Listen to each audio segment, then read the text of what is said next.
And welcome. यो प्रश्न चाहिँ क्लास 10 को बुक्स ओपिटीबाट रहेछ, ओपिटीको ट्रिगोनोमेट्री पाठबाट रहेछ।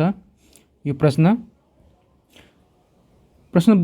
बुझ्नको लागि हैन भिडियो लास्टमा हेर्नु होला र लास्टमा म केही इम्पोर्टेन्ट कुरा भन्ने छु हैन, जुन एकदमै काम लाग्ने छ तपाईहरुको लागि। यदि तपाई स्टुडेन्ट हुनुहुन्छ भने हैन, त्यसर्थ भिडियो लास्टमा हेर्नु होला।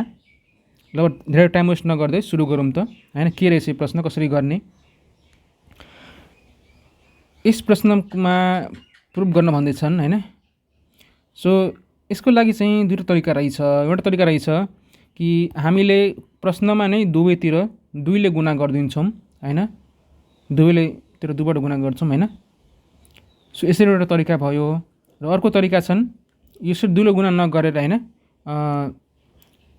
सिधै यहाँ चाहिँ हामीले 1/2 बाहिर राखेर हैन, र यसरी हामी गर्ने। कसरी गर्ने भन्दाखेरि 1/2 * 2 लाई हामीले हैन यसरी गुणा गर्ने। यहाँ 1/2 हामी बाहिर राखिदिने हैन, र भित्र 2 ले पनि यसरी गुणा गर्ने हैन। सो यो 2 ले चाहिँ भित्रपट्टि गुणा गरिदिने हैन। सो कस्तो हुन्छ भन्दाखेरि त्यसपछि 1/2 बाहिर आउँछन् हैन, र यहाँ पनि 2 र यहाँ पनि 2 हैन, यसरी गर्न सकिन्छ हैन। सो दुवै तरिकाले गरे पनि हैन, बाँकी प्रक्रिया चाहिँ सेमै हुनेछन् हैन, सबै स्टेप सेमै हुनेछन्। त्यसर्थ मैले चाहिँ यही प्रक्रियाबाट गर्न निर्णय गरेँ है। मैले चाहिँ यसरी गर्छु हैन, यसरी गरेर यसले देखाउँछु तपाईलाई, र त्यसरी तपाईलाई बुझाउँछु कसरी मैले गरेँ भनेर।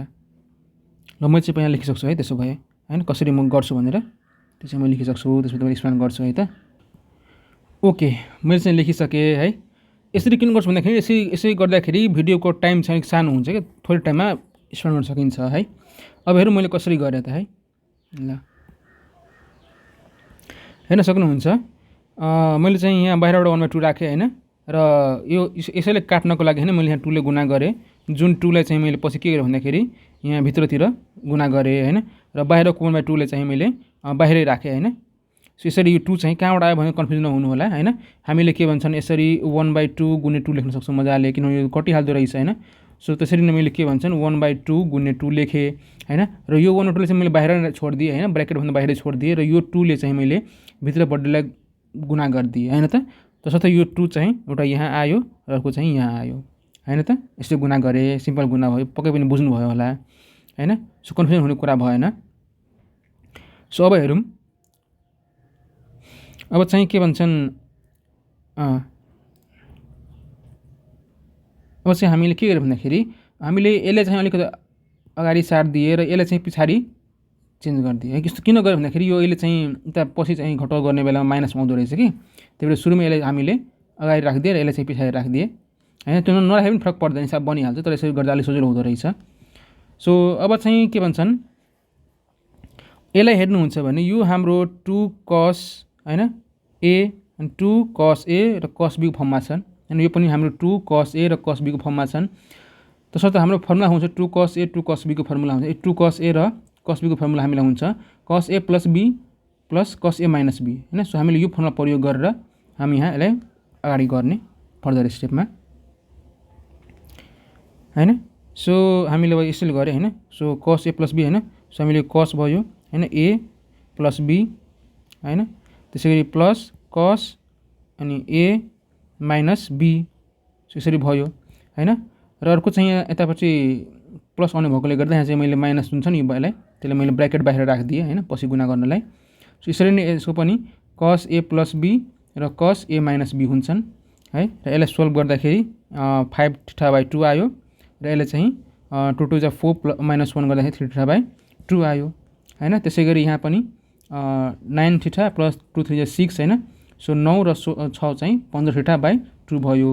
त्यसैगरी यहाँ पनि माइनस गर्दाखेरि हैन 9θ, यो 2 3 = 6 हैन। सो 9θ - 3θ गर्दाखेरि हैन, सो टोटल चाहिँ यहाँ 3 हैन, 9θ - 6θ गर्दाखेरि हामीले यहाँ 3θ/2 आयो है। सो यसरी चाहिँ भयो।